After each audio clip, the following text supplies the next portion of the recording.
sun is shining over the Misano World Circuit. We had a fantastic GT4 European Series race yesterday and looking forward to the same today.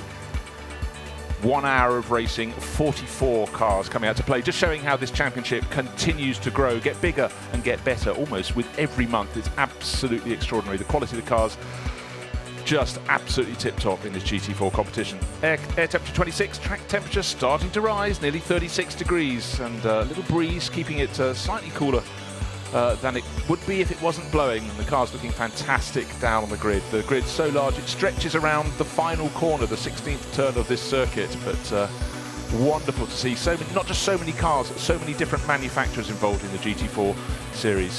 Slotting in under the GT3 series, of course, the very benchmark, the blue ribbon event for the Blancpain GT Series here at Misano, but a race very much in their own. 2-driver race, 1 hour.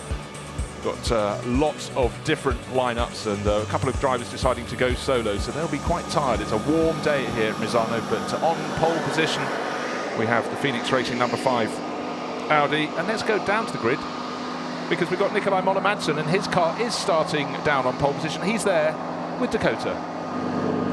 Nikolai, pole position start. Yesterday he started from P2. We won't talk about where he finished. So today you got some redeeming to do. Yeah, we have to win today. I mean, it's quite opposite. After yesterday, yeah. I think Milan did a brilliant job yesterday in the qualifying. I know we have the pace. I think we have quite good pace compared to the AM drivers. So I hope he can pull a gap. And I know I can keep the gap in the pros. So yeah, let's hope for a lucky race today for our side. And then we have to use our head a bit more if we want to be champions. So that's our goal for today. Use a bit more head and then win. So you were actually looking really quick yesterday on track. What makes you, what is about this track that makes you so quick? I mean, I think I'm in a good team. I mean, we've been testing here. We work hard. We do simulator. I mean, if we are not fast, something was wrong because we are working our ass off. So yeah, I just think everything gets together in the weekends. And yeah, I'm just happy to be with these guys because they really do a brilliant job for us. So practice makes perfect. Yeah, that's what it is. Good luck for the race. So just to explain, Nikolai Moller-Madsen, teammate Milan Donci, and along with the car that was first over the line, the Equipe Vauxhall McLaren of Finley Hutchinson and Ricardo van der Ende, were hit with a 40-second penalty that left them McLaren down in 20th position and Nikolai Moller-Madsen in that Phoenix Racing Audi down in 25th. So massive disappointment for them then, but transgressing under the safety car. The safety car came out just as they were passing, putting a lap on a back marker. They didn't respect it, they didn't possibly even see it until it was too late. They'd made the move, and that 40-second penalty clearly transforming their race. You can see that number 10 McLaren on the outside of the second row. Now let's take a ride down the grid. We're looking at Paul Rees, Nico Rindisbacher there, McLaren on the left-hand side of the screen, looking on the right-hand side at the MDM Motorsports BMW, shared by Simon Knapp, who will be starting, and teammate Max Cobalt. And let's pop down to the grid to hear from the McLaren driver, Ricardo van der Ende. He's down, he'll be starting in 4th position on the grid. He's been caught up with by Dakota. So you're on pole yesterday, you're starting 4th today. It was quite a good race for you yesterday. Today's all new challenges. How is it going to play out? I think it's going to be really good. Like yesterday we had a very, very good battle. I think it was a very thrilling race for 1 hour long. Not even only my stint, but also Finley's stint. It ended up a little bit in tears, but that's okay. And today we got a new chance, starting from 4th.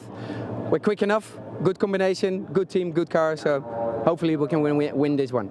Moller-Madsen, I've just spoken to him now. He's feeling very confident about the race today. Do you think you can beat him? Yeah, he's confident now, but I was looking for him yesterday, couldn't find him. I was looking for him this morning, couldn't find him. Now I know he's there, so I'm going to find him now. I like the rivalry. Good luck. There is the voice of experience, the voice of many, many GT4 titles, Ricardo van der Ende. He's always a driver who can put things into perspective, and he's always quick.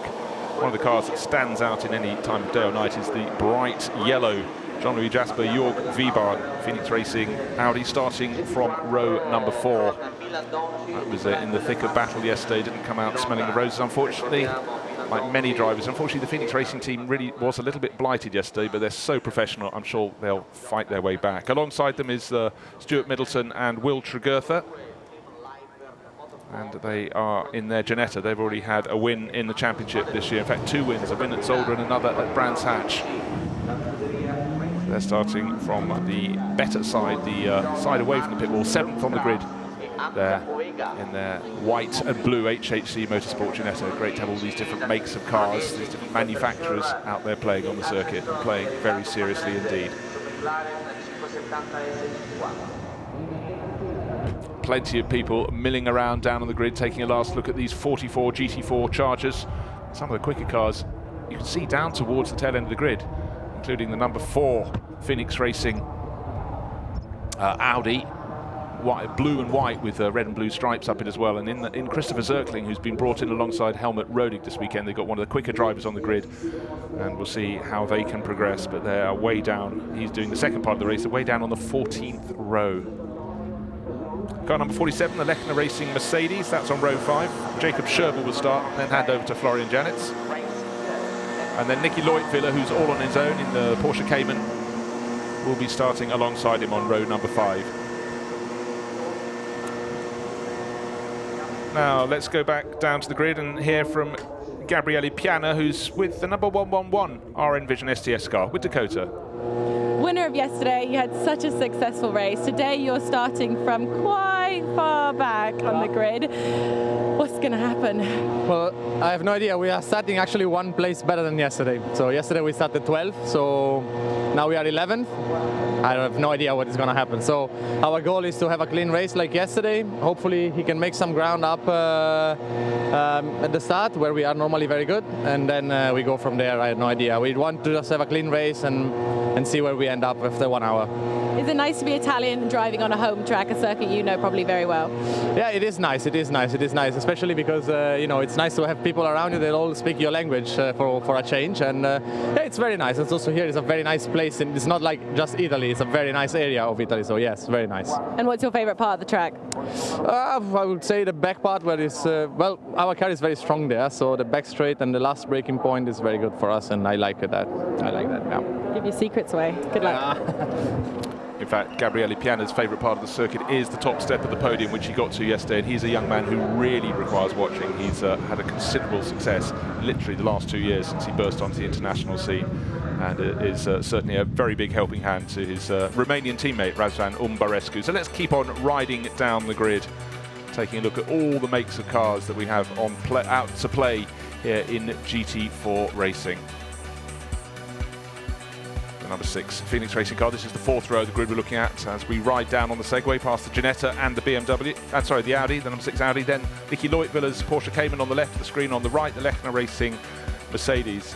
Then the car that Gabriele Piana will be taking over the second half of the race on the left, alongside another of the Phoenix Racing Audis, the number 3, and the second of those RN Vision STS BMWs alongside another BMW. That's from the 3Y Racing team. They had a whole host of BMWs down the middle point of the grid. The pale blue one on the right-hand side, that is a Turkish combination, the Boristan Automotive Motorsport car, and that runs just outside the top 10 normally, but as the two drivers get better and better. Warm day, KTM Crossbow, you can see that unusual pivot top right in front of our commentary position. That's car number 23. True Racing, Laura Kreihammer will start that this weekend.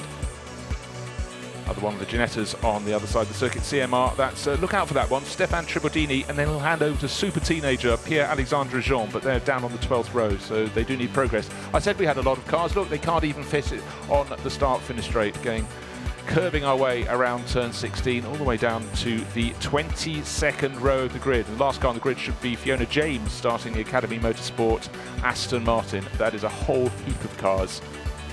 Don't they look fantastic? At Sky Maserati at the end, towards the end of the grid, had one of the bigger offs yesterday, went running off the circuit at turn 13, where you start to run out of gravel before you can just about clip the tyre wall. They managed just to negotiate it. And there is the Aston Martin at the back of the grid, and Fiona will be handing over to Matt Nicol-Jones, who got that car as high as 3rd place yesterday, so plenty of pace in the Vantage, but certainly we know there's a load of pace on the front row. Even Pereiras will be starting the Lippert Motorsport Mercedes from the outside of the front row. They were set for a decent result yesterday, but not long to go until we go off on to the formation lap. 3rd place for that Lippert Motorsport Mercedes in the second race at Brands Hatch. A retirement yesterday, unfortunately, but they had been set for a good run. So a mere 43 cars coming out to play today. 16 turns around this 4.226 kilometre circuit. 1 hour of racing, 1 driver change. hopefully for these teams, nobody will have more than one pit stop. We had a few regular pit visitors yesterday, but up at the front end, the racing was fast and furious. But the drivers will know with that draconian 40-second penalty handed to the race-winning McLaren and to the number 5 Phoenix Racing Audi that started from pole position today, you have to look out if there's a safety car about. You have to make sure you don't do any passing when it's out on the circuit. They were only just caught out, but the penalty dropped them down the order. And also track limits are something that are being observed very fiercely here. And the drivers will know they have to keep all 4 wheels on the circuit, and at the final turn, turn 16 most notably, not run over the edge. So the starting grid, just to reiterate, Milan Donci will be starting from pole, even Pereiras alongside. That's Audi ahead of Mercedes. Second row of the grid, Marcus Lundstrass, who's going really well for Racing 1, and Finley Hutchinson will hand over later in the race to Ricardo van der Ende. The best of the McLarens, Paul Rees, ahead of the best of the BMWs, Simon Knapp. They're on row 3. Will Tregurtha and Jean-Louis Jasper, Ginetta and Audi on row number 4. Great mix of cars. Nicky Leutviller, one of 2 drivers doing the whole race in his Cayman, alongside Lechner Racing. And so it goes on. Yesterday's winners down at 11th on the grid. Just look out for them, because certainly once it gets into the hands of Gabriele Piana, it will really fly. But it's his co-driver, Ravzan Umbarescu, who shared yesterday's victory, who'll be taking the first half of the race. Did you recognise that name, Stuck? Ferdinand Stuck, son of Hans Joachim, who's joined the championship this weekend. So he'll be enjoying this multi-car discipline, multi-manufacturer discipline.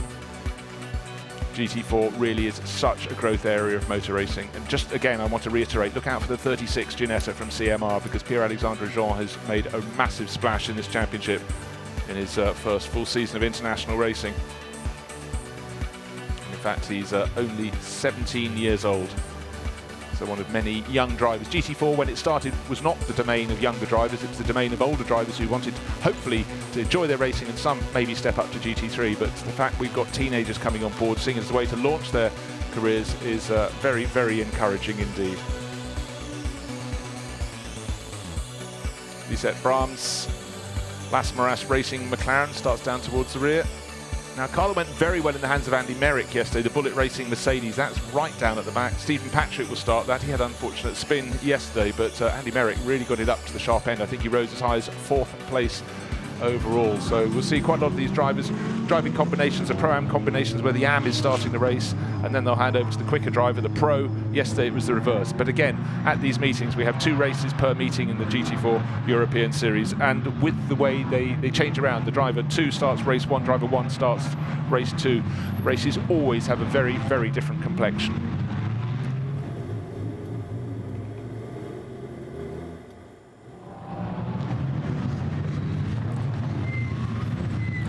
Field bunching up as they should, getting into the 2x2 formation that is required.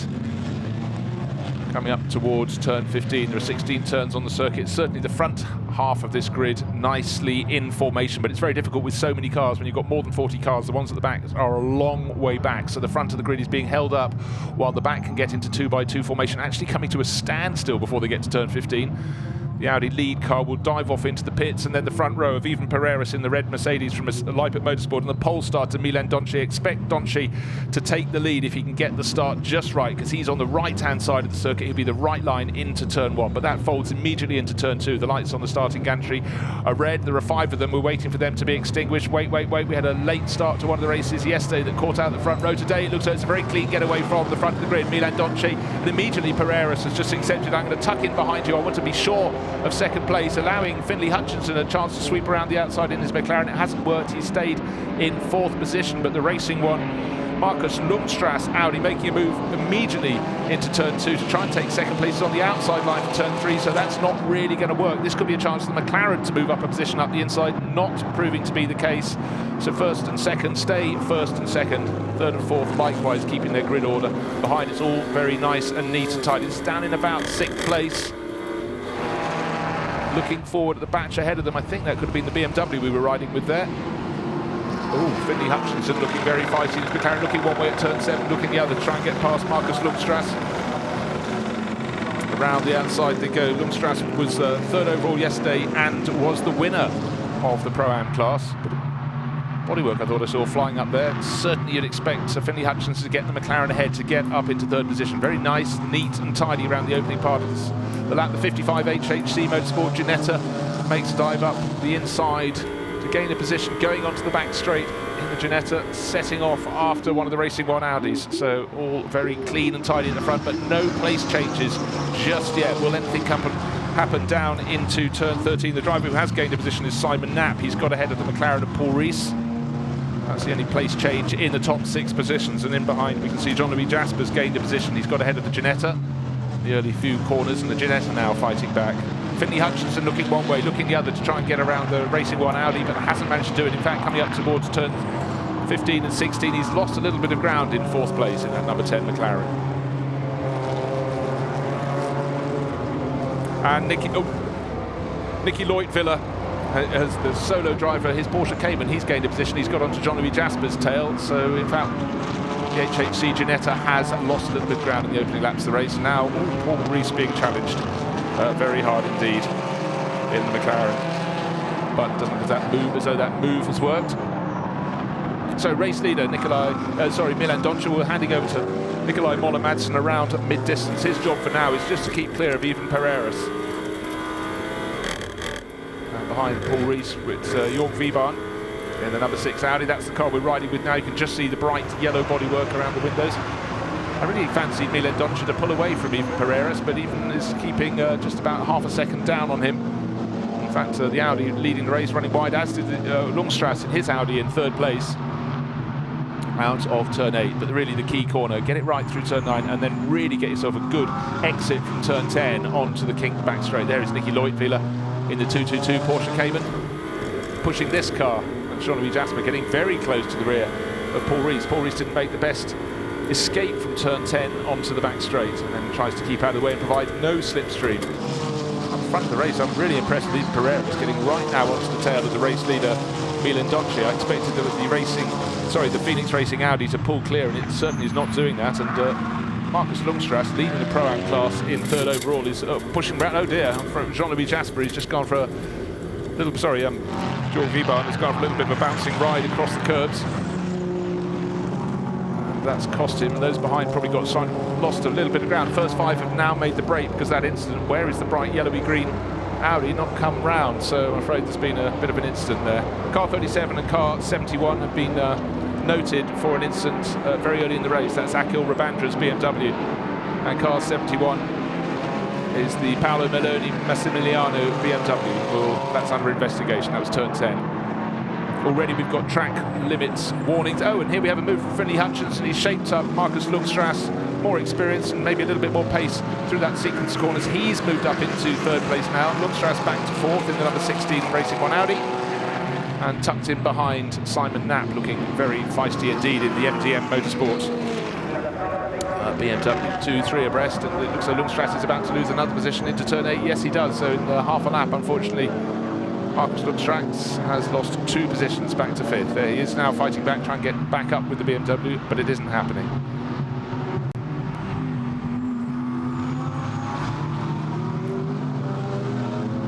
Looking to see where the place changes are happening. Paul Rees is sort of hanging on, but he's being pushed very hard indeed by Nicky Leutviller. And now, have we got any gap between 1st and 2nd? It was half a second on the start-finish line. It seems to be exactly the same. Even Pereiras hanging on in that Live at Motorsport. Mercedes really stepping up the pace behind him with a little bit of space around him.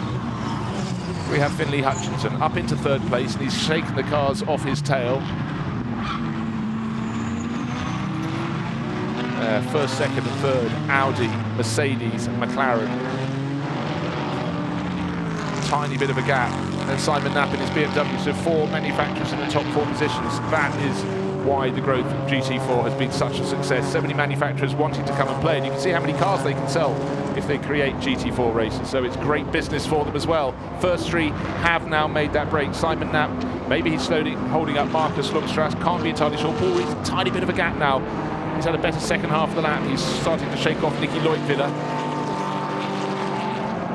I really expected Milan Doncic to pull away. I'm very impressed with even Pereiras for keeping right in his tail. Oh dear, we've had a spinner, car number 33. That's the Bullet Racing Mercedes. Stephen Patrick had a spin yesterday. Unfortunately, had another spin today, so that will drop him down. He was around in about 30th position. So he's going to be right at the back of the pack now.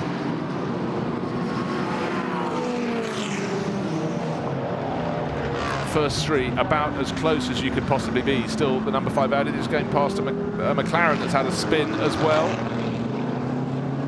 McLaren very well out of the way, so well driven there. So still the first three, Milan Donchi, second place, Even Pereira, Finley Hutchinson in the GT4 McLaren, the car that was first the checkered flag yesterday but was hit with a 40-second penalty that dropped it to 20th overall for a misdemeanor under the safety car.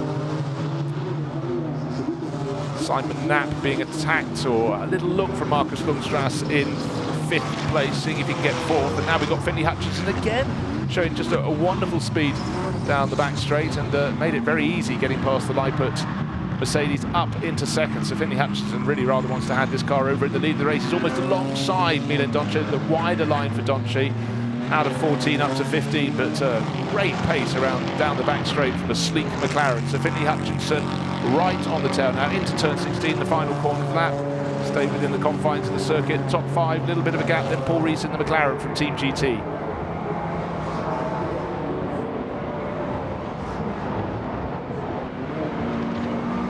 Ooh, clouting the curve at turn 1. Even Pereira's not so happy being down in 2nd place overall, but just didn't get it right going down the back straight, and Finley Hutchinson didn't need a second invitation in the McLaren. What's happened in the last lap or so, during that moment of being overtaken, Simon Knapp has been able to close in. The first 3 had escaped, but Knapp and Lundstras have now made it a 5-car battle for the lead. Lundstras was running third, trying to get his way back up, and certainly Simon Knapp in the number 1 BMW looking very, very positive indeed as they go down towards turn number 8. Paul Rees then a little bit of a gap, and then the HHC Motorsports Ginetta running behind them now in 7th place overall. Paul Rees in 6th. And Will Tregurtha now ahead of Nicky Leutwiler. That's been a place change around the early stages of this lap. So Leutwiler in the Porsche Cayman lost a tiny bit of ground and 1 position. Marcus Lundstras trying to get a good entry onto the back straight. In fact, if anything, he's lost a tiny bit of momentum. And now Finley Hutchinson so fast down the straight, still in 2nd place, trying to sweep around the outside at turn 12. How is that for a manoeuvre? Can he get back across in front of the Audi? Yes, he can. So new race leader, the number 10 GT4 McLaren, does the job very tidily indeed. That back straight has been a very, very happy hunting ground for him. And now a new leader, the Racing One Audi that started from pole.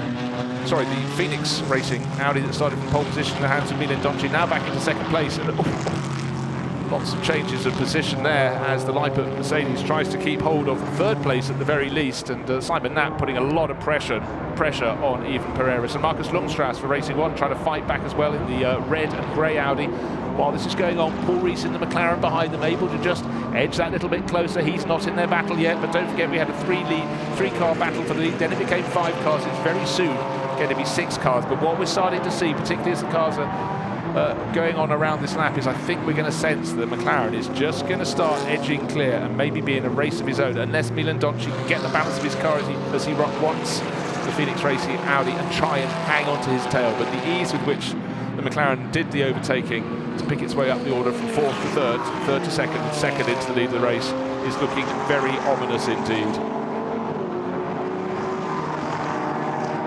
Haven't talked too much about one of yesterday's winners, Ravzan Umbarescu, started 11th, he's made his way up to 9th. His next target is Nicky Leutwiler's Porsche Cayman. And Nicky had a really good start to the race, but has been losing a few positions since then. And in terms of the class battles, Marcus Lundstras in 5th place. You can see the red and grey Audi running 5th in that pack is the lead car in the Pro-Am class. There's Paul Rees. Let's look down the order of the McLaren. There is Nicky Leutwiler in the Porsche Cayman. Behind him, one of yesterday's winners, Ravzan Umbarescu. But look at the mix of cars. A lot of BMWs around the middle order. When I say the middle order, I mean just outside the top 10. In fact, that's the top half of the field. Yesterday we had a really good run from the number 76 Porsche, qualified incredibly well and went on to win the AM class. That's the Auto Orlando Porsche. There it is, just going out of our shot. And good to see the Chevrolet Camaros as well, 2 of them entered by V8 Racing. So the race lead as we come on to another lap, just under half a second. And now what's happened, we've had some loose moments from the Lippert Motorsport Mercedes. That has now dropped back. So where I thought we might get a 6-car battle for the lead with Finley Hutchinson gradually edging clear. He has gone clear, but he's taken Milan Donchi with him. Another one of the Phoenix Racing Audis, number 3, that's Cedric Freiberghaus and Gosia Radest. That's Radest at the wheel, the Hungarian racer, in 13th place overall. She is 2nd in the Pro-Am class at the moment. Car number 87 has been given a black and white warning flag for not respecting track limits. That's Paul Rees, who's running in 6th place, so he's going to have to really watch what's going on. Fastest lap of the race set last time around by the driver in 7th, so the HHC Motorsport Ginetta is getting a move on. That's Will Tregurtha, who was really, really strong in the second half of yesterday's race. There's the driver who's got the warning flag, 87, and in behind the driver who set the fastest lap of the race, closing in, Will Tregurtha. And in behind them, in 9th place overall, is yesterday's winner, Ravzan Umbarescu. So it shows, though the McLaren is just starting to edge clear, this battle behind the Whitebird Motorsport Mercedes is going to bunch up, because I think he's now delaying the cars behind, but no reason why he shouldn't. Even Pereira, very good in the opening laps of the race. Now he's having to look in his mirrors far more than what's lying ahead. There's Gozia Adest, 2nd in the Pro-Am honours, tucked in behind 112. One of the 2 RN Vision STS, sorry, one of 3 RN Vision STS cars, and that's shared by Miguel Kristevau and Pavel Lefterov. And it's Lefterov at the wheel at the moment. No, it's Kristevau at the wheel, sorry, I got it the wrong way around. Number 16, Marcus Lundstrass, 3rd overall yesterday to win the Pro-Am class. He's sharing with Hamza Ovega, one tall driver, one short driver, but they make a very, very good pairing for Racing One. One of the coming teams in GT4 racing. They are in 5th place overall. A very good close look at the MDM Motorsport BMW. Simon Knapp driving a very strong race with that. The M4 sort of burst on the GT4 scene midway through last season. A lot of people liked what they saw, showed some really good form in the various championships around Europe. And the order book filled up fairly quickly for them. And then we have the place change. Simon Knapp driving very well, but Marcus Lundstrass showed the metal he's made of. Dives up the inside. Will he be ahead by the time they exit turn 8? Just enough surely to take the line. Knows the BMW is back in front, but he's on the outside line to turn 9, which puts him behind, but he can have the faster line as they go through. So Lundstrass leading the Pro-Am Cup by 9 seconds over Gozia Adest, but he's involved in battling for the front end of the field. That's what he's concentrating on. Look, side by side with Simon Knapp's BMW, just gets his nose in front by the time they get to turn 11, but Knapp looks to the outside, the faster line, but you start to run out of circuit at turn 12, so he tucks in behind. Paul Rees likewise slots in behind him in that blue Team GT McLaren. But Simon Knapp, having lost the position down to turn 8, is doing his very, very best, involving a little bit of kissing there, a little touch to the rear of the Racing One Audi. Wants the position back, but Marcus Lundstrass, yeah, that was a very good move indeed. Marcus has had a sort of 2-part racing career. He raced Porsches, raced the Nürburgring 24 Hours, 2003, 2004, bit of GT racing in 2008, and he's back after a 10-year break, and clearly very much enjoying his racing. There he is in 4th place, the lights ablaze on his Racing One Audi. Number 6, Simon Knapp will now have to work out how to get back past him. 1st to 2nd, just over a second advantage to Finlay Hutchinson in, we've got the, dearie me, Fiona James has parked the Academy Motorsport Aston Martin at the side of the circuit. She started at the back of the grid, so Matt Nicol-Jones, her partner, will not get a race today, Sunday, at the Misano World Circuit, but luckily she's out of the way. That's between turns 11 and 12, fast part of the circuit. Ravzan Umbarescu running at the moment in 9th place, got plenty of company. He's got Bateska Visser tucked in behind. There is Visser in the number 110, that's a teammate. 2 BMWs together. Nicky Leutwiler sliding down the order now in the 222 Porsche Cayman, and tucked in behind we should have car number 47, yes we do, Jacob Scherber, racing Mercedes for Lechner Racing. Now, the driver of the 55 HHC Motorsport Ginetta, Will Tregurtha, set the fastest lap of the race not so long ago. He's got a face full of Paul Rees's BMW Team GT. Got to try and find a way to go past. Paul Rees is now embroiled in battle on the tail of Simon Knapp's BMW. Ahead of them, we've got Marcus Lundstrass, who made that pass to regain 4th position not so long ago. Paul Rees suddenly looking as though he's right in the mix in that bright blue McLaren. 3 very different shapes of cars in that little battle. The BMW much taller, the McLaren much lower. Totally different body shape from the Ginetta in the background, and the Racing One Audi in front of them, another shape altogether. So it's great to watch. Everyone has their own particular favourite body shape. And the Mercedes in front, so 5 cars in shot, 5 different manufacturers.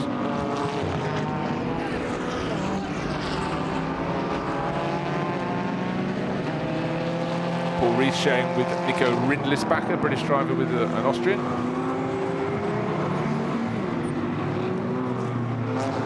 Sorry, Nico's Swiss. What am I talking about? He's a Swiss man. He'll be taking over in the second half of the race.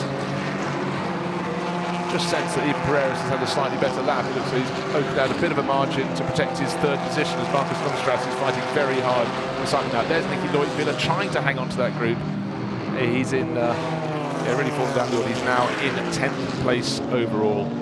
Leutwiler, though, leading the AM Cup by 10 seconds from Giuseppe Genzi and Gaël Delomier, BMW third in that class. So, though Nicky Leutwiler is losing a bit of ground at the front, he is in the AM class, and you have to recognise the most important thing for a driver isn't the overall position, it's your class position at the end of the race. And Nicky, a driver of respectable age, born in 1960, so he's got drivers considerably younger. He's doing a very, very good job out there. As I said, even Perez got a little bit of breathing space. He's in third. Behind him, Marcus Lundstras holding down fourth place from further attack from Simon Knapp. But whereas we had Paul Rees right on the tail of the BMW not so long ago, he's fallen back very slightly, because probably he's looking at the attack from behind from Will Tregurtha in the Ginetta. Tail really swinging on the swinging out of line from Simon Knapp there in the number 1 BMW from MDM Motorsport. That was through turn 15 onto another lap. The gap stays very stable at just a whisker over and a whisker under a second between first and second, between Milan Donche in second and the race leader Finley Hutchinson in his McLaren. Ravzan Umberescu still holding down what is now 8th place, but being pushed very hard by his teammate, Bates Gavisha, the Dutch racer. She's getting closer and closer, so they're into the top 10, 8th and 9th positions. Nicky Leutwiler slightly falling away from their tail as he comes under pressure from Jacob Scherber. McLaren wide over the curbs, he's been warned already. And in fact, track limits, black and white warning flag is going to be held out to car number 84, the driver.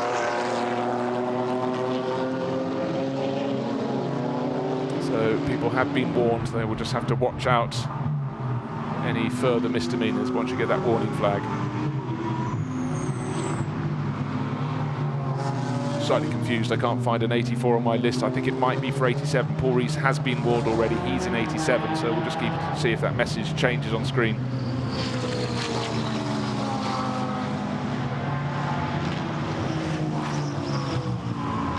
Second, third, fourth, fifth, sixth, seventh, all in picture. The car in 5th place is the one on our screen at the moment. That's the MDM Motorsport Simon Knapp BMW M4. Paul Rees trying to hang on behind, and in fact, having caught them, HHC Motorsport Ginetta has slightly fallen away from the tail, but this was a car that set what was the fastest lap of the race. In fact, that's just been taken away from him on the last lap by Milan Donche, the driver in 2nd place, who's just under a second down on the race-leading McLaren of Finley Hutchinson. There you can see 0.7 of a second, so around this lap he's closed in by 0.2 of a second, so the progress, in fact, on the start-finish line is now down to 0.633 of a second. So Milan Donche with that fastest lap of the race, followed by another good lap where he's taken a bit more time out of the race leader. I thought the McLaren was going to pull away, but it's now being hauled back in. So Finley Hutchinson is going to hope that the car will still be in front when it comes to the time of the pit stops, but he's doing his best. And look, as you can see, Finley Hutchinson does not have even 0.6 of a second anymore. Milan Donche in the number 5 Audi from Phoenix Racing has closed right onto his tail. This is the battle of the lead. 0.4 of a second now. Milan Donche, the Dutch racer, is coming, and coming very strongly indeed. Finley Hutchinson, though, just needs to keep his car in front, but looking a little bit loose out of turn 8, whereas the Audi is looking very well balanced indeed. In fact, Nikolai Moller-Madsen, who'll be taking over the number 5 Audi, pointed out their team came and tested here. They wouldn't have been the only ones, but to stay at the top at this ever more competitive championship, you do need to get your testing time in. Challenge for 3rd place. Yves Pereira on the right of the screen in the red Mercedes. Looks as though Marcus Lundstras in the red and grey Audi is alongside as they approach turn 11. Oh, and BMW looking around for the outside line. No possibility there. He's getting him off the circuit. Surely the Lippert Mercedes cannot hold on to 3rd place. No, he can't. In fact, 3rd has become 4th, has become 5th in the blink of an eye, because Simon Knapp could see what was happening. He wasn't napping, and he's dived around the outside as Marcus Lundstras, who's just been given a little push at turn 14 by the BMW driver. Lundstras did what he needed to do, and it's often the moment when you get a passing manoeuvre that the driver who's sitting in behind has an opportunity as well. Lundstras getting a bit loose going over the edge of the circuit at turn 15, but as they gather it up again, go through turn number 16 to complete another lap. It's 4 cars nose to tail, with the Ginetta trying to stay on the tail of that battle in 3rd, 4th, 5th and 6th and 7th positions. Then those 2 BMWs in behind. So an unfortunate moment there for the driver of the number 2 Mercedes. Started on the front row, even Pereiras, the Spaniard, a little bit wide, but a great exit from turn 10 yield dividends from Marcus Lundstras, so he's back up into 3rd position. But that was very positive too from Simon Knapp, making the most of the opportunity. And now he's been pushed back again, so turn 1 and turn 2 was where the BMW lost a bit of ground. In fact, he's lost so much ground, he's just fallen back a further position. Paul Rees has moved around, so the lap chart has changed considerably. And 4th has become 6th, because is there a slight problem? Is there a puncture maybe for Simon Knapp? He made that move, but now he's been troubled and harried by the Ginetta as well. So having got up to 4th place, he's suddenly back into 6th. It could easily become 7th as they go up to through turn 9 up to turn 10. Can't see. Is that back left a little bit though? Can't quite tell with the shadow. Maybe I'm just imagining things, but certainly the order bottom end of the top 6 is changing and changing fast. And look how Marcus Lundstras has been able to drop them considerably down the back straight. Now Paul Rees has gone the outside line up into another position up the charts, but hasn't closed the door as they get down to turn 13. And the very feisty Ivan Pereiras has fought back all over again. He seems to make a poor entry to the straight and not have the momentum of the chasers, but he definitely is very, very late on the brakes down to turns 13 and 14. That's why he's got back into position. Simon Knapp hanging in there, so he certainly can't have a puncture. It may have been he just had a little bit of an off-track moment. So the order keeps changing. The start of the lap, Simon Knapp was in 4th place. Now he's starting another lap. He's down into 6th as Paul Rees has gained position. Even Pereiras has been up and down the order. Will Tregurtha in the Ginetta right onto the tail of this grouping as well. But Marcus Lundstras, the leader in the Pro-Am class, has made good his escape in 3rd place. He's 2.6 seconds clear. That was a very, very quick escape. But you can see why these are fighting so hard behind. No wonder they're compromising their lap times. So just to reiterate, Finlay Hutchinson leading the race for McLaren, but you keep for sure. McLaren 0.7 of a second. He's opened at an advantage again over Milan Donci in the number 5 Phoenix Racing Audi. Then Marcus Lundstras leading the Pro-Am class, 3rd overall. 5 and a bit seconds down on Donci, but now got a bit of breathing space, which is more than Simon Knapp has, because Knapp now under attack from Will Tregurtha in this 55 Ginetta. Out of turn 8 they go. And looks like Ginetta may be able to dive up the inside into turn 9. He's certainly having a look. British driver having a look up the inside of the Dutchman. The Dutchman still confident enough to take the wider outside line, just confident he had enough of an advantage that he couldn't be cut up the inside by the Ginetta chaser. This time around, blue McLaren, Paul Rees wheel not able to go around the outside of even Pereiras' Leipert Motorsports Mercedes down through the kink at 11, so a better entry to the back straight by Pereiras, and so he keeps his position. And suddenly the 2 BMWs, Ravzan Umberescu in 111 and his teammate in the 110, Bates-Gavissa onto the tail of this group. They've been catching as the group ahead have delayed themselves by fighting effectively over 4th through to 7th positions. Umberescu in 8th and 9th, Bates-Gavissa in 9th position behind him. They've joined the train. Now they're going to get closer and closer as even Pereiras hangs on, and he's being pushed so hard by Paul Rees. There's Nicky Lloyd-Villa leading the way in the AM Cup in 10th overall, still clear of Gozier Adest by 8 seconds, so he's comfortably in that position. Suddenly, gosh, we've got pit window open. Car number 23 has just had a spin and rejoined. That was Laura Kryhammer in KTM Crossbow. So the first pit visitors rumble past my commentary position into the pit lane. Quite a lot of these runners have had in a Pro-Am pairing, they've had the AM in early on. So we can see some quicker drivers working their way up the order, but certainly some of the AMs have done a very good job. And unfortunately, having had this great progress I just talked about of Umberescu and Bates-Gavissa to get on the tail of this battle from 4th place backwards, they're both being investigated for overtaking under a yellow flag. So just as soon as we praise them for their progress, they could be a fly in their ointment. We'll wait and see. Pit window open, just stressing there's the number 9 V8 Racing Chevrolet Camaro. Looked fantastic in that metallic blue livery, and the sister car, the number 18 car, in alongside. Some of the early pit visitors, but certainly the drivers at the front end of the field have not wanted to come in. at all as yet.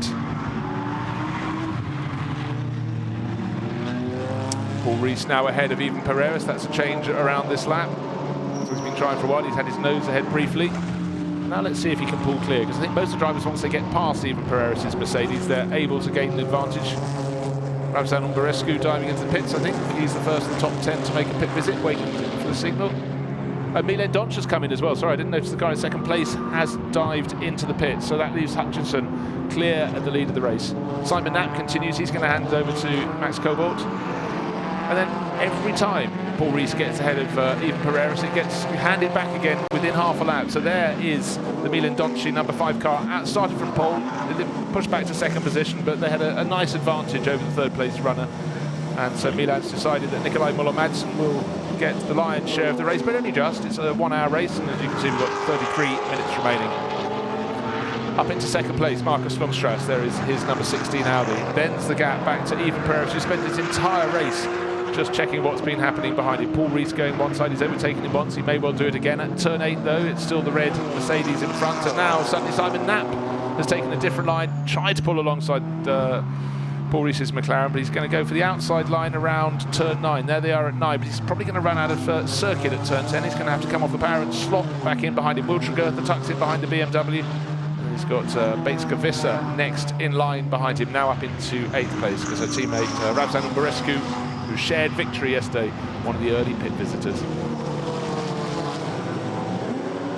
Seems like a long stop, but that's how they are in the GT4 series. And suddenly Simon Knapp has caught Paul Rees napping and dived up the inside, so he's regained a position. He's been yo-yoing up and down the order, as has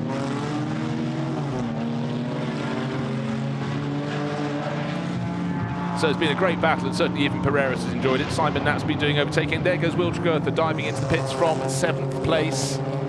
He's probably getting a bit tired at the back of that battle. He'll hand over to Stuart Middleton. Markus Lundstrass now leading the race, because Finley Hutchinson at a halt in the pit lane, out of the lead of the race. So the leader and the 2nd place car have come in to make the pit stops. The number 5 Audi back into the race. Came in a lap earlier. As always, the teams check everything they can on this car. Check nothing filling the radiators, nothing blocking any of the wheel arches. Back on the track, Nikolai Müller-Madsen now at the wheel. Heard from him before the race, sounded pretty confident indeed. But when you're starting on pole position, that is a fabulous place to be. Müller-Madsen, just having a look out of my window, running very, very wide out of turn 8. So he's pressing on very hard indeed as soon as he's got into that car, but wants to keep himself as calm as he can. But certainly he's pushing the boundaries of the circuit, trying to push very, very hard indeed. Now he's out of turn 10 onto the back straight, but he's not being pussyfooting while he's out there. So the Equipe Vachon McLaren pushed back away. They have to park in echelon formation in the pit lane. All along, out on the circuit is the car that was just behind it when it came to this round of pit stops. And God, this is a really, really hard push on that from Nikolai Müller-Madsen. I think the race officials might just be watching him for track limits, but he's certainly trying to steal the odd 1/10 of a second here and there. He's going to need to get back, get into the lead of this race. Here he comes, out of turn 15, up to 16, onto the start-finish straight, waiting for the McLaren to get back onto the circuit. It's a very slow pit exit. It's a curving pit exit. There's the Ginetta now in the hands of Stuart Middleton, but where is Ricardo van der Ende? The pit exit joins the circuit after turn 3. We can see Nikolai Müller-Madsen through turn 1, through turn 3, but maybe if we have a shot from turn 5, we'll be able to see if the McLaren has rejoined a lap later, but in the lead of the race. There he is, and there is, in fact, the lead advantage has regained the lead of the race and stretched the advantage despite the fantastic press on lap from Nikolai Müller-Madsen, who was really pushing the boundaries and beyond to try and gain those 1/10 of a second required. He's again out beyond the edge of the circuit as he chases after the McLaren. He gave his absolute all, but it hasn't yielded any dividends. So the McLaren pit stop, nice and tidy. Good in that by Finley Hutchinson, no doubt. And now in the hands of Ricardo van der Ende, we have the next half hour of racing, which should be a real ding-dong battle between this pair.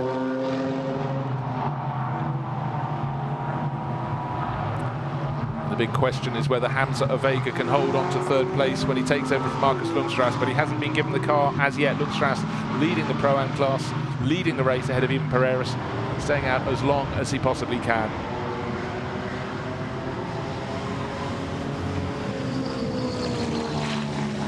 There's one of the V8 Racing Chevrolet Camaras, and in the background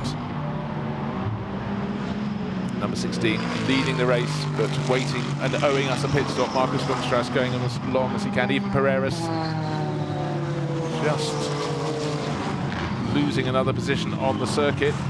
But a lot of the cars in jumbled order. But in fact, that is the 111 car that's already made an early pit stop. That's Gabriele Piana. Look for him. He is going to be a driver that propels that 111 BMW up the order.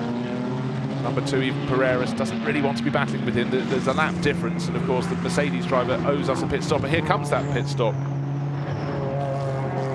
And drive-through penalty for track limit abuse. Nikolai Moller-Madsen, I pointed out he was off the track about 3 points on his outlap, and unfortunately he's got a drive-through penalty, so all advantage he gained, those little tenths of a second, has been blown, and that really surely has handed the race to the number 10 McLaren. How unfortunate, but there was various transgressions. I saw 2, possibly 3 around the outlap. It may well be for track limits before, when it was Milan Donci, but I really sense it was the outlap from Nikolai Moller-Madsen that's done the damage and earned the drive-through penalty. So a disaster for Phoenix Racing. They've shown such pace here, but all of their cars have been hit with niggling little problems and offences through yesterday's race, and it's carried on today, but certainly that has transformed the race. So cars like the number 1 BMW in the pits will have an elevation in the order, barring disasters. So there is our race-leading McLaren. There's the second place Audi in the background of the shots. They go past one of the Celislaw Racing Team Mercedes, but unfortunately for the Audi driver, for Nikolai Moller-Madsen, he's got to serve the drive-through penalty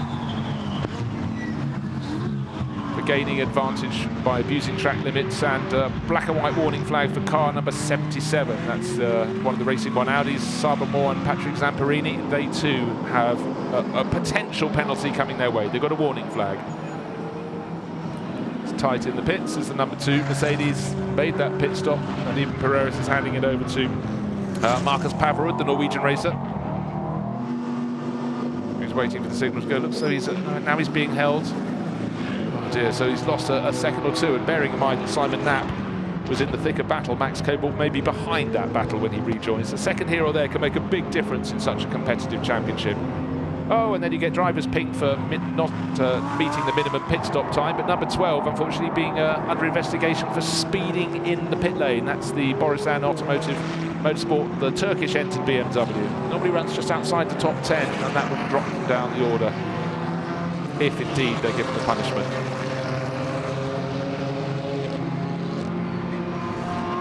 So with all the front runners having made their pit stops now, at the end of this next lap we'll have the true positional order clear for all to see. The number 2 Mercedes back on the track in the hands of Ethan Paverud, but it was ahead of the Ginetta before the pit stops. It's behind it now, so that goes to show when you make your pit stop can make a major difference, but very happily getting straight back onto the tail of it, so it shows the pace is there.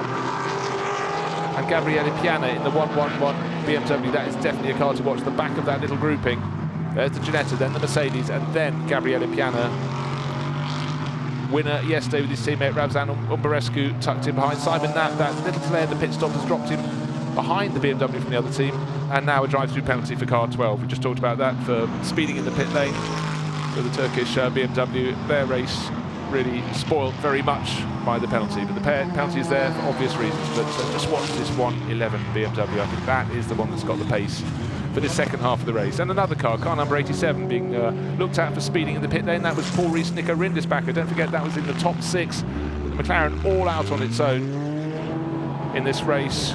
Ricardo van der Ende got things very much under control. And just looking to see if the number 5 car is coming in. Moller-Madsen's made the second visit to the pits. So that's dropped him way down the order.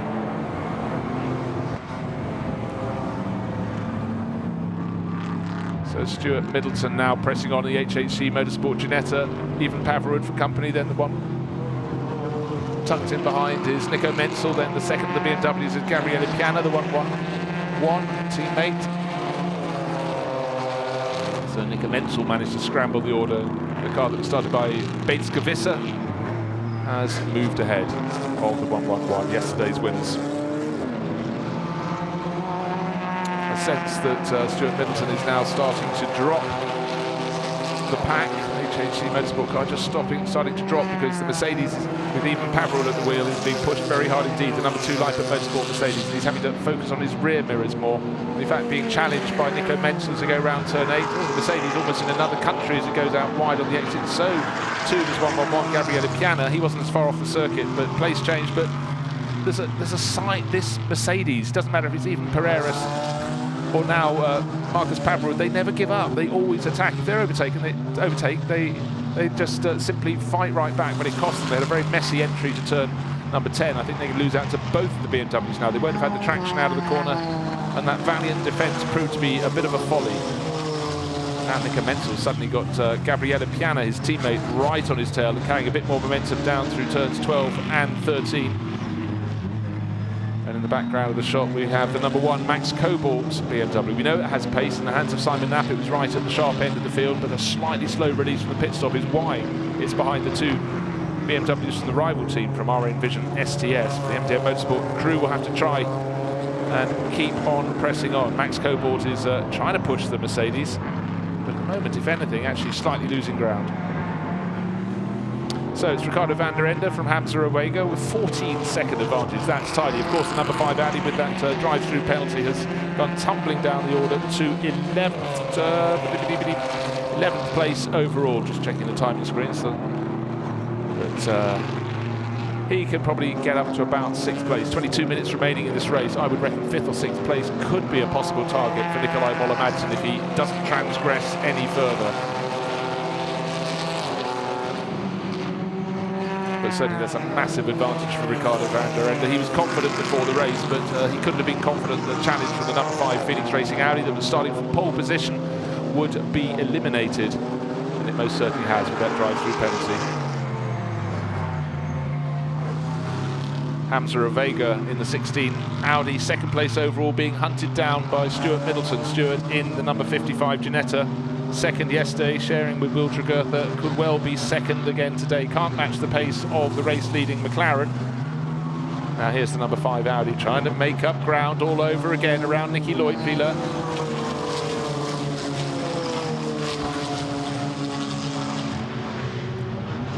So just to reiterate, drive-through penalty cost Nikolai Moller-Madsen. He just came out after his pit stop. He ran wide about 3 times and was pinged for exceeding track limits, and that's why the drive-through penalty dropped him down outside the top 10. He's now back into the top 10, but the guy he should be fighting, Ricardo van der Ende, the number 10 McLaren, is way clear. 14 seconds clear at the front of the field last time around. It's now 16.6 seconds clear. And Hamza Owega crosses the start-finish line, 2.7 seconds clear of the blue and white Ginetta. And then that whole host of BMWs up into 4th place now. Nico Menzel, 5th place, the 111, Gabriele Piana. Then Marcus Pavril, 6th in the red Blancpain Motorsport Mercedes, and Max Cobalt in the MDM BMW, tucked in behind, number 1. There's the 5th place car of Gabriele Piana.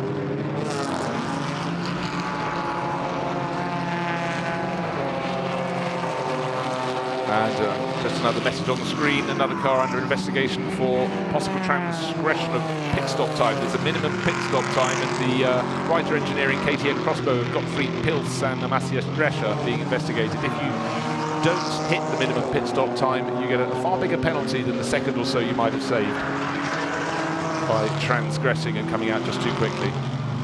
So Stuart Middleton took a little bit of a while to get past that Sileslar Racing team Mercedes. The BMWs have been able to close in on him, and now the Ginetta racer can concentrate on chasing off after this. The number 16 Racing 1 Audi. Hamza Owega took it over from Marcus Lundstrass.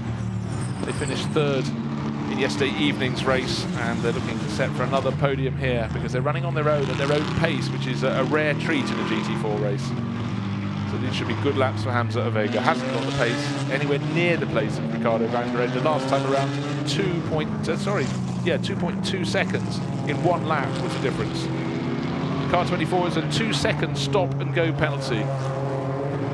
That, as I just mentioned, was it was the Reiter Engineering KTM Crossbows. So whatever position they're in, number 13th position in this 43 car field is going to get a whole lot lower.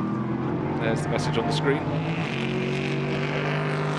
I must say the black colours on the front wings of the RA Envision STS cars makes it look so some of the wing is missing when you see them from a certain angle in bright sunlight, but there seems to be no body damage to the number 111 car, chasing its teammate with an easier to see delivery. That's Nico Menzel, 4th and 5th positions. There they are.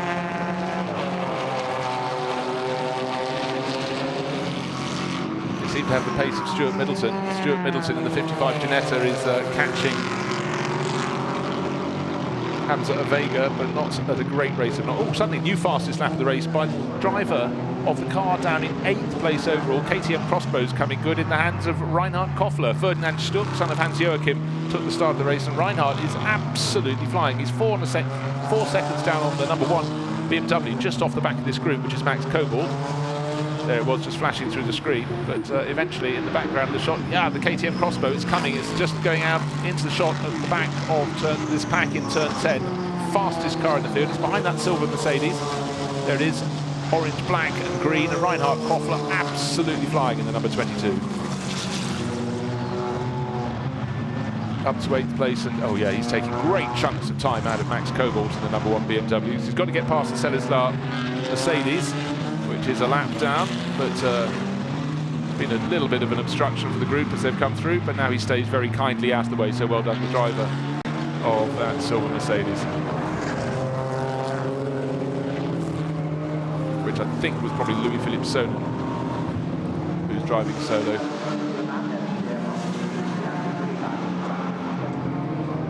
Black and white warning flag for the driver of car number 7. Here's another person about to be pinged. That's quite a way down the order.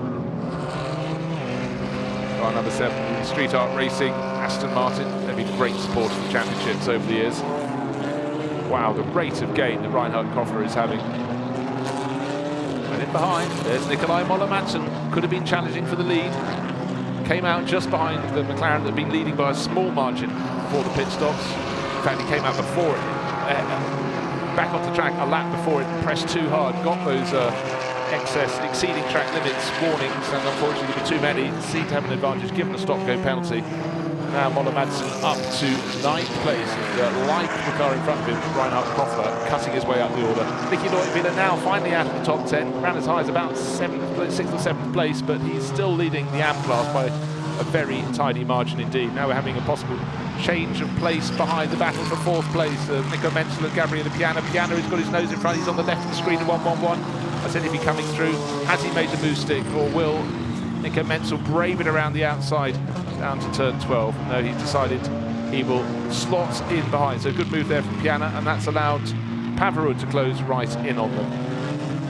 There they are, BMW and Mercedes, 4th, 5th and 6th positions. Max Kobold is going to be challenged very soon for the position behind, because Reinhard Koffler is closing right in. Just saw the KTM driver flashing into view. When we get the head-on shot looking back towards turn 16, there is turn 16. Oh yes, you can see the crossbow is right with the MDM Motorsport BMW. Likewise, Stuart Middleton is right with the car in 2nd place. Hamza Avega hasn't had the pace, 0.6 of a second taken out of his advantage.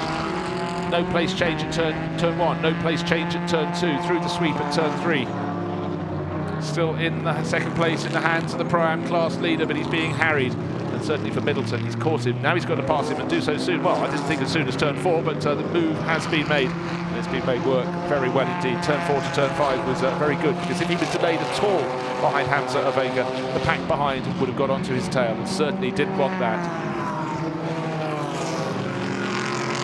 Now Hamza Avega's got 3 potentially faster drivers coming right onto his tail. Gabriele Piana, 110 is Nico Menzel, and even Pavarud in the Lippert Motorsport Mercedes. I think Hamza's going to have problems keeping them behind. He's got 15 minutes of this race remaining. There is Hamza in the number 16 Audi, going a little bit wide, and the chasing BMW, particularly in the hands of Gabriele Piana, making a far tidier entry to turn 9 and 10, and therefore should carry more speed down the back straight. About 10 lengths behind the Audi. In fact, the Audi's got back onto tail, having been passed by Stuart Middleton in the Ginetta. He's thinking this part of the circuit suits me better, and he's staying with the British racer. So there is confirmation. Nearly 20 seconds the advantage our race leader, Ricardo van der Ende, has in his McLaren over the Ginetta of Stuart Middleton. And Hamza Avega not far behind, but Gabriele Piana, 4th place, closing right in the 111 BMW. He's now not just past his teammate Nico Menzel, but starting to drop him. Menzel being pushed by even Pavarud in the Lippert Motorsport Mercedes. Just Just checking the lap speed. A slower lap for our race leader. He's got no pressure on him. Certainly pressure on Nico Menzel there, so he can afford to back off. Might have been a bit of a Mach marker, but 0.6 of a second came out of his advantage, but it's gone down to 18.7 seconds. I think Ricardo van der Ende can live with that.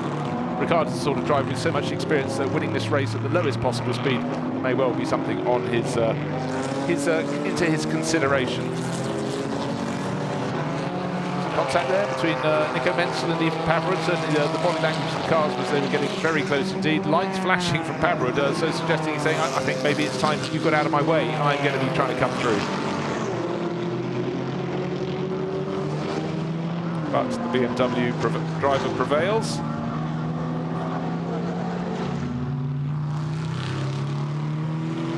For Hamza Avega now being given a real workout by Gabriele Panna. This is the battle for third place, and that's allowed the second place driver, the Ginetta driver, Stuart Middleton, to make good his escape in second place, because for a while Hamza Avega hung on, but you can see the Audi being pushed very hard down the back straight, and is the BMW going to sweep around the outside? That's certainly the intention of Gabriele Piana. We've seen it before, we've seen it again. They have to get the car back onto the track before they get to turn 12. He's managed it, so now up into third place, Gabriele Piana.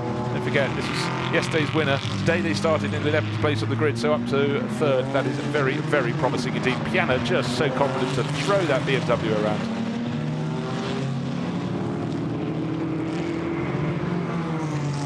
Very, very promising driver. No wonder so many manufacturers are looking at him and wanting to get him onto their books.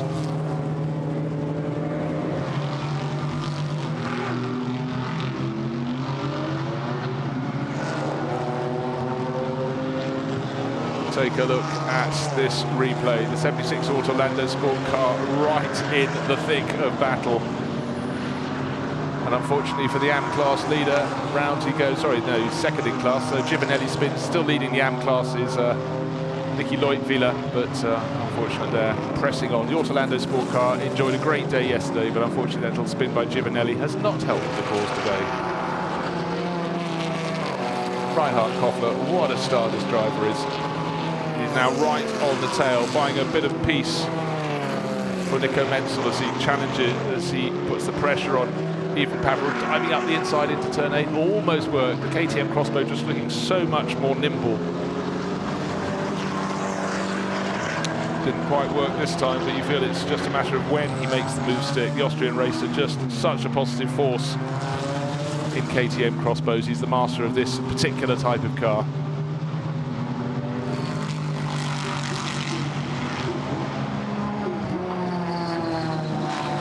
So almost to the final, back another warning flag. That's car number 24. That they've had a warning for other offences earlier in the race. Drive-through penalty for car number 18. That's one of the two V8 Racing Camaros for constant abuse of track limits. So the officials are watching. The drivers know that. Reinhard Koffler knows that. So he's going to try and stay within the white lines to make his pass on the Blancpain Motorsport Mercedes. And such has been his pace in the race, you just feel he's easily able to do that. But both the starting driver in the Blancpain Motorsport car, even Pereiras and now Marcus Pavarud, are made of very, very stern stuff. Lights flashing, want to go past the McLaren without any interruption. So that move is effected very easily indeed.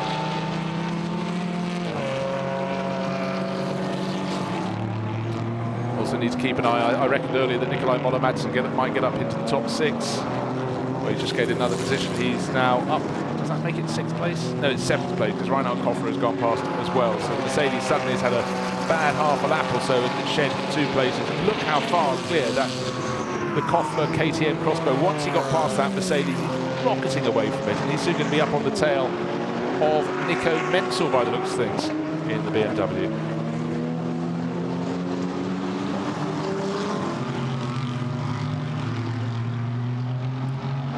Nikolai Moller-Madsen will be thinking what could have been but for that drive-through penalty, but he's still making progress. Progress means points, points mean potential championships, and that's what they're looking for.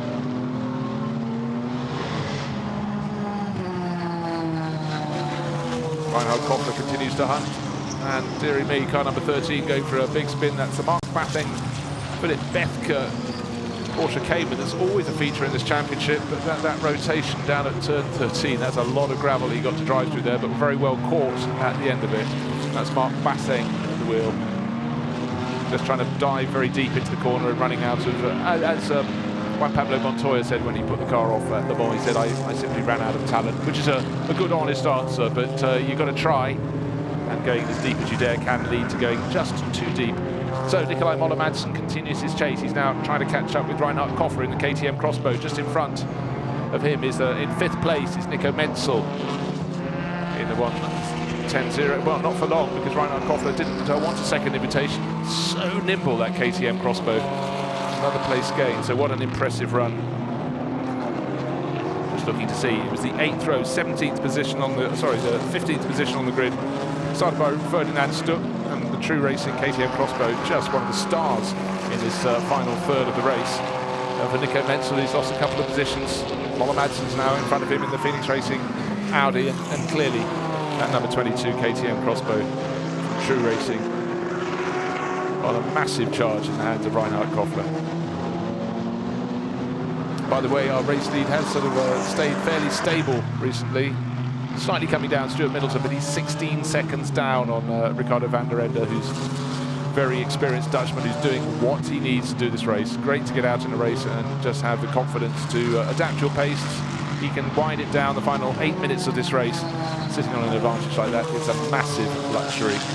Right, Reinhard Kofler, his next target will be Hamza Avega, who ran as high as 2nd in this race. In fact, Marcus Lundstrass, his teammate, led the race, but that was during the pit stop sequence, but easily leading the Pro-Am class. The next car in that class is the number 112 R8 Vision STS BMW, Miguel Christovau and Pavel Lefterov, so he's got the Pro-Am honours in the bag. Nikolai Moller-Madsen going very well. He's matching the pace of Reinhard Kofler. They're almost on the tail now of Hamza Avega. You can see the red and grey Audi coming down to turn 1. The KTM Crossbow getting close to the other Audi. This one, the pole starting Audi, now closing in as well. Avega's going to have to hang on for the next 7 minutes. I'm not sure he's got the armoury to do that. Far less experience than the chasing drivers. As I said, Nikolai Moller-Madsen may get up to about 6th place. When he's got that in the bag already, he could well get up to 5th. Reinhard Kofler has handling to spare around the tight corners in the KTM Crossbow. So he's gained that position up to 4th place. Next person to try and challenge Hamza Avega, young German, will be this driver, Nikolai Moller-Madsen. So at the moment it's racing 1 Audi ahead of Phoenix Racing Audi diving up the inside into turn 8, nose in front, car in front, position done. So he's up to 5th place. Hamza Avega may think about trying to fight back into turn 9, but that will lead to a compromise at turn 10. He has fought back, but will he be running wide? That will be the suggested line he would take. Oh, tail coming out now. He couldn't put the power down. The car got loose, and he tried his hardest, but that's a classic, well, not a beginner's error, but he just didn't want to cede position, but unfortunately it's cost him a whole lot of momentum. They've got away from him now, and it allowed those behind to maybe get a better run down the back straight. So that was an unfortunate, but it will be a moment that Hamza Avega will learn from, most certainly. The far more experienced Nikolai Moller-Madsen knew what he was doing when he got in front. Even Marcus Paverud now fighting very hard in the number 2 Mercedes, trying to depose Nico Menzel. Certainly both the drivers that I put Motorsport Mercedes have been very, very feisty out on the circuit, always looking to fight back. Even if they've been passed, always determined to immediately try and take the position back, and that still seems true right now. Nico Menzel under great pressure. Nico Menzel is 7th, Paverud there, number 2 Mercedes in 8th place overall. 9th and 10th, Max Kobold and Pavel Lefterov. Pavel is running 2nd in the Pro-Am class.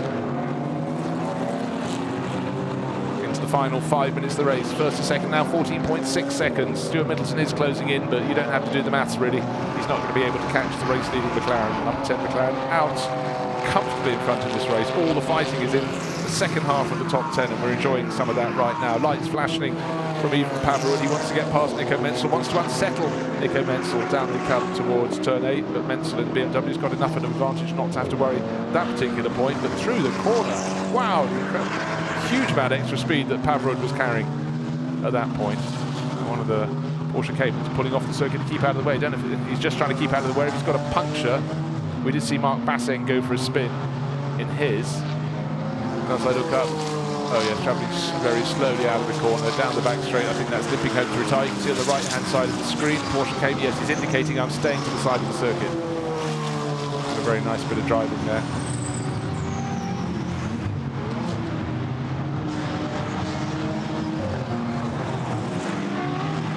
Just noticed one of the fastest laps of the last 2 laps has been set by the driver down in 34th position of the 36 runners. It's Matt Nicol-Jones, so they've got the Academy Motorsport Aston Martin back to the pits. We saw it pulled over at the side of the circuit, and Matt's just out there for pride and for fun. But he's setting very, very good lap times, faster than the top, well, in fact, any of the top 10 last time around. Nico Menzel under a huge amount of pressure from even Marcus Paverud.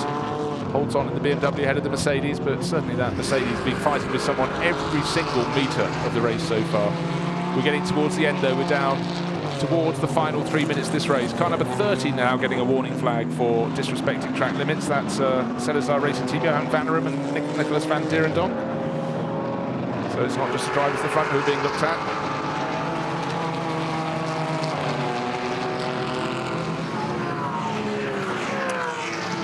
Gabriele Piana, I must say, that's a very good race. Up on the podium victory yesterday for the 111 BMW racer.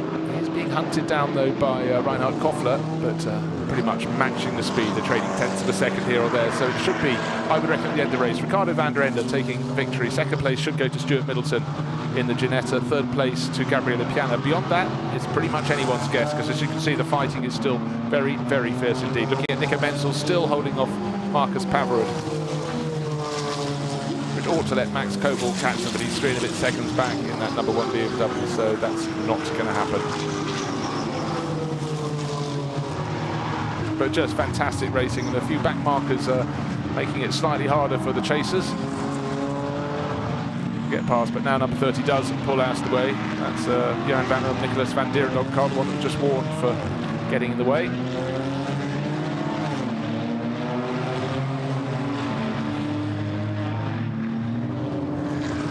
Are there going to be any more place changes in the top 10 runners? Certainly not for want of trying. You can see them breaking into pairs, but Ricardo van der Ende leading the race very comfortably. 13.6 seconds his advantage. So there's not going to be any place changes for the lead. It's really the tail end of the top 6. Can Paverud in the number 2 Mercedes catch and pass Nico Menzel's BMW? I don't think so. He's very, very close. Hamza Avega just in front of the 2 of them. He will coming home in 6th place if he can hang on, but still a little way to go, but under a second, so he's under increasing pressure. But Avega leading the Pro-Am class as this driver, Ricardo van der Ende, is leading the overall race. But the difference is Ricardo has no pressure from behind. The gap will be down to about 12 seconds at the end of the race. It doesn't matter, he's kept it clean, he's kept out of the way, he's accelerating out of turn 10, down the back straight. Who else is in shot? Nobody who's chasing him. They're not yet through turn 9, so big is his advantage.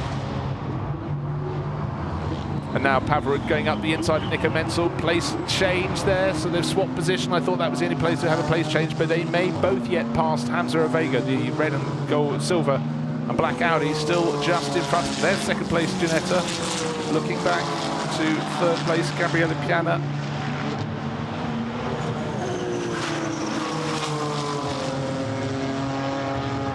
In fact, I'll just have to check the timing screen. So we just had Gabriele Piana going slowly down the back straight. I'll have to adjust my set to see while this battle's going on. Hamza Avega's about to lose another position on this, the final lap. He's being pushed very hard. He's very brave though. He keeps his foot in there and still stays ahead of number 2, Marcus Paverud. Paverud though dives up the inside into turn 16. 1 lap to go for this grouping. We reach the end of an hour.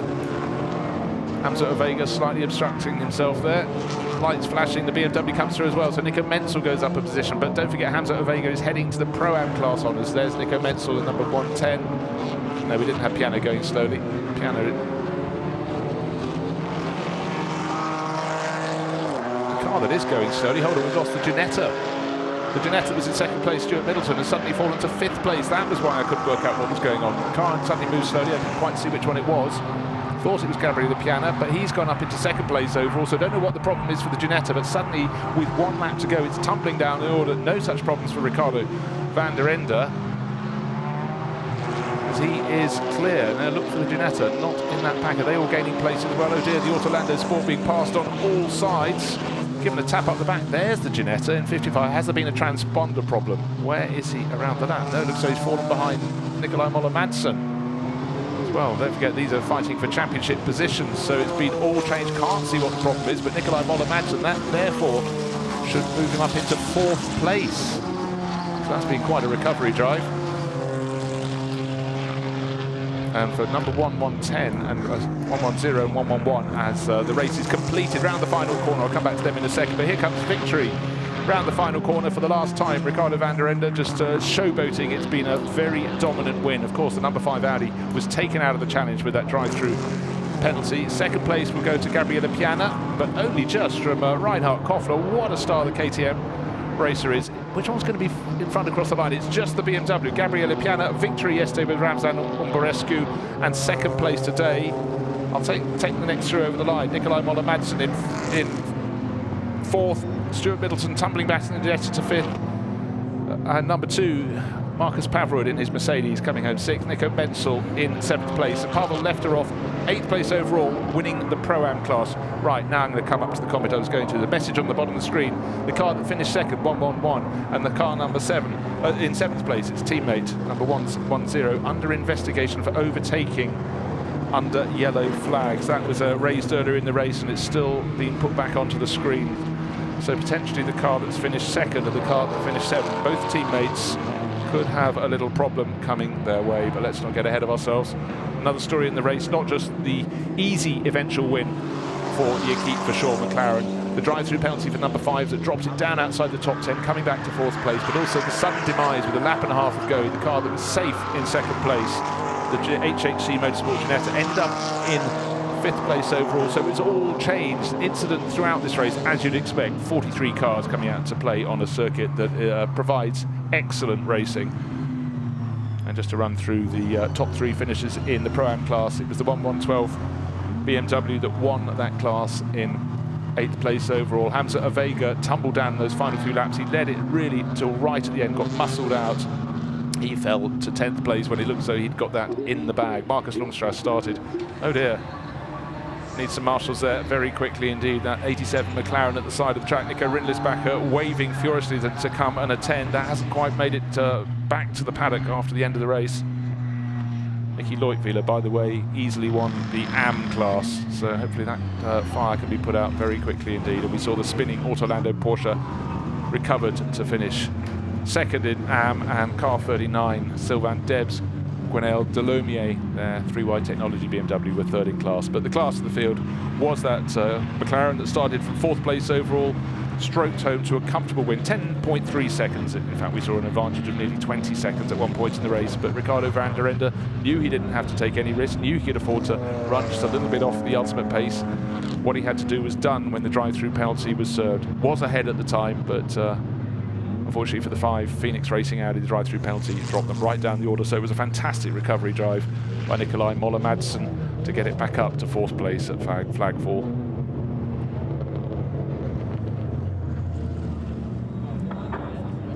So as the cars come in, another hour packed full of incident for the European GT4 series. And a much happier result today for that number 10 McLaren. First to the checker flag yesterday, but a 40-second penalty dropped to 10th over to 20th overall today. Far better job done. So Finlay Hutchinson out there, the Scottish driver, to say thank you, fantastic run to Ricardo van der Ende. But what do you expect? Ricardo is the gold standard in the GT4 European Series. Guys, So nice. So huge excitement from the Gabriele Piana crew.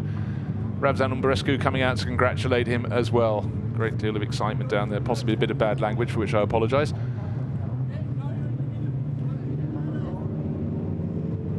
Three classes of racing, of course. The overall the Pro-Am and the Am. But let's go down to hear from the winners. Finley Hutchinson, the driver who brought it home. Ricardo van der Ende with Dakota. Absolutely amazing race. I know this is the win that you deserve today. Yeah, it's been a long time coming. Ricardo done a phenomenal job when he got in the car, and I tried my best to save the tyres for him to give him a car to race with at the end. So, what did you think? I think you've done all the job, really. He gave me a great car to race. He came from 4th, overtook all the guys, handed over the car in P1, and for me it was just an easy walk in the park, so thanks Finley. Cool. You said you were going to hunt down the competition. Yeah, I told Müller-Matze before, I said, oh, watch the track limits, but he didn't, so he got a penalty as well. So the gap looks a little bit big to the other guys, but really happy for the win for Equipe Verschuren and McLaren, because I think we needed this a little. Congratulations to both of you. They certainly do. When we come to see the highlights, we see those fantastic overtaking manoeuvres that Finley Hutchinson pulled off frequently around the outside at turn 12. Very brave down the back straight, but he picked off the fastest drivers, got to the front, and as Ricardo van der Ende said, with the number 5 Audi picking up that penalty, the drive-through penalty, it took them out of the mix and it made his run to the end very easy. But he still had to deliver, and deliver he did. There the cars looking fantastic, of course. 3 of them, 3 different classes. We see 3 different podiums, and I think the biggest smiles really, it was relief all round for Equipe Verschuren. They had a 2nd place in the opening race of the season at Zolder, but since then a 9th was their best offering. And despite the pace yesterday, despite coming first to the checkered flag yesterday, that 40-second penalty dropped them right out to 20th place. But here, 10 seconds clear at the end, and second yesterday, Rosan Umberescu and Gabriele Piano. Sorry, first yesterday, second today. Ferdinand Stuck will be delighted with the form of his teammate, Reinhard Koffler. What a star. Almost snatched 2nd place at the end, charging up from way down the grid. Milan Doncha, Nicola Moller-Madsen, that drive-through penalty really cost them, but the never say die from Moller-Madsen. He got them back up to 4th. Just ahead of Will Tregurtha and Stuart Middleton, who looked as though 2nd place was in the bag, but a problem with a lap and a half to go. They tumbled down to 5th, but at least they finished. Then even Pereiras and Marcus Pavrud, not one corner of the 1 hour race were they not fighting with someone, so they should have enjoyed their battle in the number 2 Mercedes to take 6th place overall. Winning car in Pro-Am was in 8th, the winning car in Am was the 222. Nicky Leutwiller, Porsche Cayman, 12th overall, winning the Am class, and many battles the whole way down the order. Right at the end we saw the Paul Rees, Nico Rindisblacker, McLaren having a little bit of a smoky issue at the side of the circuit. Hopefully that has been put out, so they ended up down the order, but they were right at the sharp end when Paul Rees was running in about 5th and 6th position in the early stages of the race. So yet again, another mixing, another stirring of the pot in the GT4 European Series. It just simply gets better and better, and in the wonderful summer sunshine here at the Misano World Circuit is certainly one of their most impressive displays. Plenty of overtaking around this circuit, all the way right down to the tail of the field. And a little bit of interest right down the tail is also some of the runners who had problems fighting their way back, and even some of those down at the back finishing very strongly indeed. Most notably Matt Nicol-Jones, who was getting his Academy Motorsport Aston Martin to really fly, lapping at the pace of the front runners, but was down at the tail of the field after the car had come to a halt earlier in the event. May yet still be some problems for number 110 and that finished 7th, and 111 that finished 2nd, but there's no point guessing at that, but they are under investigation, so just bear that in mind. But certainly no protests about the car that won yesterday, won again today, but yesterday 40-second penalty moved the number 10 Equipe Verschuren McLaren right to the back of the pack. But today you can see Finley Hutchinson is back to the camera, waiting to go out on the podium. They've taken victory and they thoroughly deserve it. Avremo con noi Max Brams, uno dei responsabili della GT4 European Series per consegnare I trofei. But I certainly want to see the face of Reinhard Koffler. He fought so hard to get up and nearly snatched 2nd place. That was a fantastic run for the 22 True Racing KTM Crossbows. Started in 15th place on the grid, and that just emphasised not only was he quick, but he was tidy and efficient when it came to overtaking, building on the work of Ferdinand Stuck in the first part of the race. Chiamiamo Milan Donci e Marcus Lundstrass che ricevono I cronografi ufficiali da Max Brams. Belli gli orologi in certina. Andiamo però sul podio, sul podio cominciano Milan Donci, miglior tempo della Silver Cup, e Marcus Lundstrass. So 3rd place. Orologi in certina, un bel applauso. Now these are what she's used for qualifying positions, and so Marcus Lundstrass, the tall figure closer to camera. So they're going off, and then we'll have the other podiums, the main podiums for where people finished in the races. So always happy to take home a watch for a weekend's activity. per la categoria GT4 Silver Cup. Attendiamo l'ok. Una volta che verranno disposte le bottiglie, i trofei sono pronti, sarà sempre Max See the sheer amount of chat, a lot to talk about for all the drivers down there, and a few raised fists. Looks like a young Stuck who's very happy with life. So Ferdinand Stuck, see him coming to the foreground, and Reinhard Kofler, the shorter figure, who just drove a fantastic second half of the race. So nearly second place overall, but they'll be delighted with third place. Great to see a KTM crossbow still mixing it. They were at the front end of the grid a few years ago, but certainly the challenge, new manufacturers coming in, changing things. But victors yesterday, second place today, a really fantastic run for Gabriele Piana, the taller figure, and the Romanian Ravzan Umbarescu. They're going up into the second place step on the podium. But victory today, it was almost never in doubt after the pit stops, after the drive-through penalty for number 5. They already had it in the bag, I sensed. But Finlay Hutchinson leading onto the podium, and Ricardo van der Ende, yet another win in the GT4 European Series for him.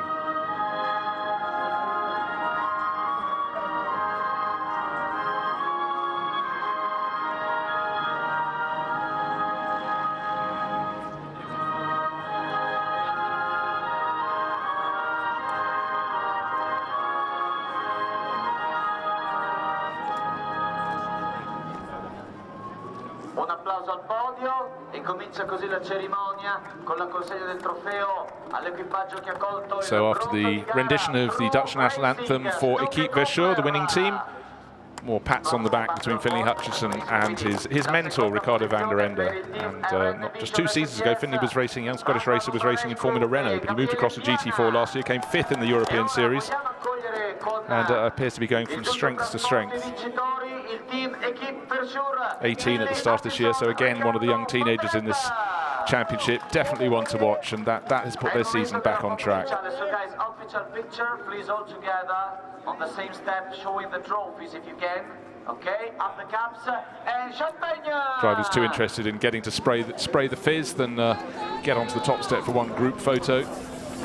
Ferdinand Stuck painfully slow to uncork his bottle, so he's got a Reinhard Kofler's given a real face full of spray, but you can see the bearded figure of Ferdinand Stuck enjoying life up on the podium. Theirs was a very, very good race. But certainly with a victory yesterday and second place today, Ravzan Umbarescu just going off the podium wearing the glasses, and his young teammate Gabriele Piana, they have every reason to adore their visit here to Misano. 5th place, a sudden drop at the end of the race. Hasn't affected things too much because Tregurtha and Middleton fell from 2nd to 5th. They're still leading the championship, 13 points clear of Milan Donce and Nikolai Moller-Madsen. Could have been a lot worse with that drive-through penalty. Simon Knapp and Max Cobalt, there or thereabouts, finished in 9th place today. They're running 3rd. But we see other people moving up. There's quite a gap back down to Tribadini and Jean, who ended up still 4th in the championship. But the people on the move are Gabriele Piana and Ravzan Umbarescu in 5th place, coming, and the team behind them, the pairing behind them, Finlay Hutchinson and Ricardo van der Ende. So those that had poor points tallies are coming through, which is just what makes the championship so very, very exciting indeed.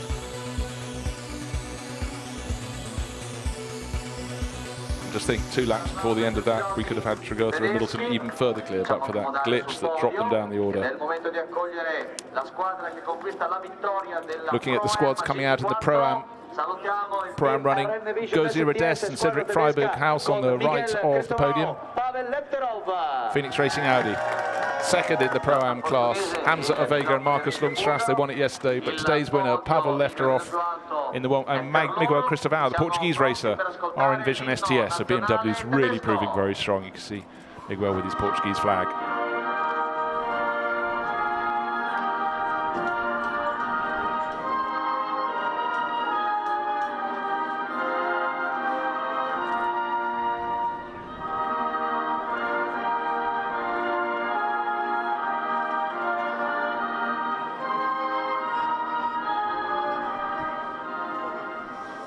Un applauso al podio ed è il momento con Peter Koren di Pirelli di consegnare i trofei. Cominciamo con il team che ha conquistato la 3ª posizione, Phoenix Racing Deutschland. Un bel applauso a Dest e a Freibraff, un bel applauso. Quindi, seconda posizione per il team Racing One. So goes Radest, Polish racer, very, very pleased with her trophy there. On with Cedric Freiberg-Haus. Marcus Lundstrass, he knows what the winner's trophy is. He now knows what it's like to finish 2nd. You can see the tall figure with a pink flash on his overalls on the left of the podium. Miguel Cristobal very happy, along with Pavel Lefterov up on the top step of the podium. They've enjoyed a really thoroughly good meeting, and certainly the RN Vision STS crew have really enjoyed the racing action here at Misano. Champagne on the podium.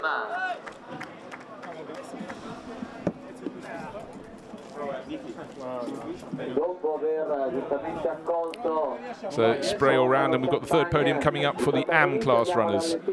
And certainly Nicky Leutviller ran as high as about 6th or 7th overall. He did really, really well. He came home with victory in that class, but you know, he will have loved mixing with the young guns up at the front. Did a very good job indeed. Facciamo accomodare I piloti dopo questa favolosa performance. Ed è il momento quindi di sistemare nuovamente le bottiglie, allestire il podio per la GT4 AM Cup. So there it is in the Pro-Am Cup. Mark Basseng and Philip Bethger didn't score the points today, nor did Patrick Zamperini and Saba Moore, but Hamza Avega and Marcus Lundstrass really had a fantastic meeting.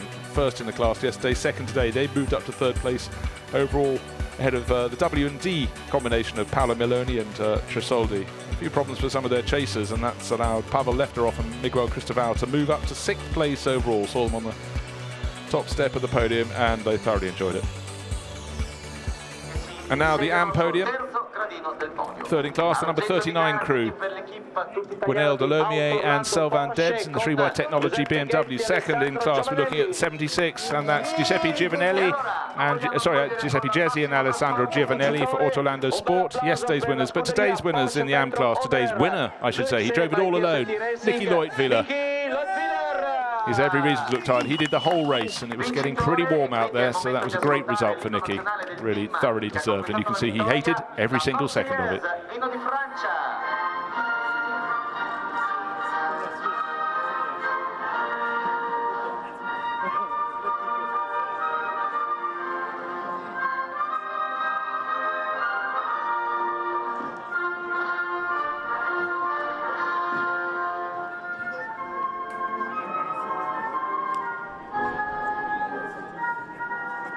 Va a scemare con un bel applauso per la squadra francese, con un solo pilota ha conquistato la vittoria. È il momento, con il nostro Peter Keuren che rappresenta Pirelli nel contesto del Blancpain, è il momento di consegnare i trofei ai protagonisti. Al terzo posto 3Y Technology, Gwenel Delomier e Sylvain Debs. So great to see some new faces up on the podium. Sylvain Debs and Gwenel Delomier enjoying their life on the third step.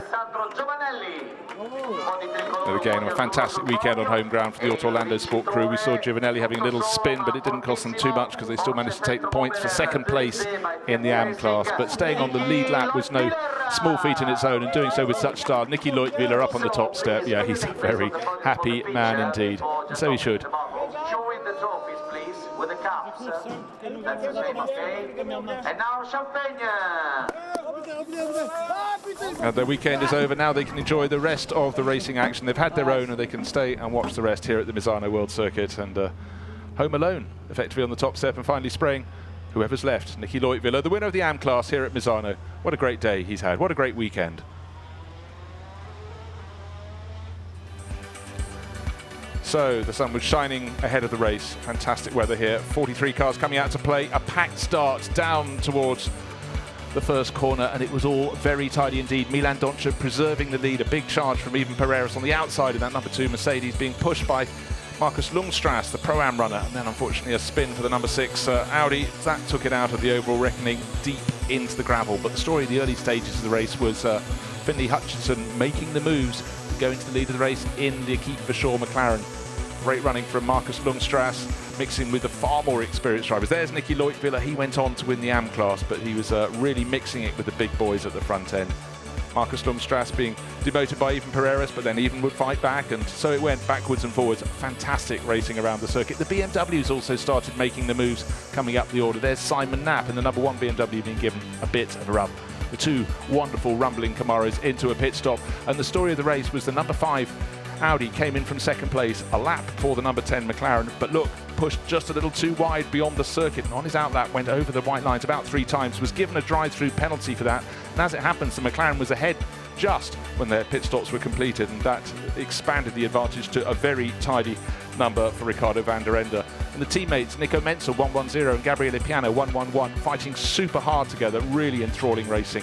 But up into second place went the 55 Ginetta, and cruelly with a lap and a half to go, something went wrong. He wasn't a spin like that one for the Autolando Porsche, but all that one for the 13, Mark Bassing. Very unusual seeing him spinning, but that was a big moment in the Porsche Cayman.